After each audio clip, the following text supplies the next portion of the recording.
Yes, what do you mean by NPO? Non profit organization. तो जो businesses profit के लिए काम नहीं करते, फिर वो किसके लिए काम करते हैं? सोसाइटी को सर्विस प्रोवाइड करने के लिए, सोसाइटी में वेलफेयर के लिए काम करते हैं। तो उनका भी तो अकाउंट्स होता है, उनका भी तो ट्रांजॅक्शन होता है, तो उनका भी तो हिसाब करना चाहिए।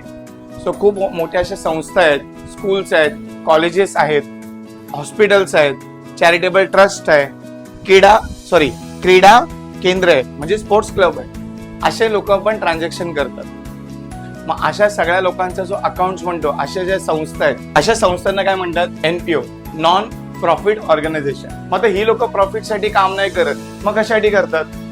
समाजाच्या सेवेसाठी, समाज कल्याणासाठी, समाजामध्ये सांस्कृतिक, आरोग्य, वैद्यकीय, कला, लोकांना सर्व्हिस देण्यासाठी लोक काम करतात। जिथे जिथे पैसे आले तिथे तिथे तुम्हाला अकाउंट बनवणं हे मॅन्डेटरी आहे, कंपल्सरी। मग ह्यांचं अकाउंटिंग करायचं नाही का? नाही।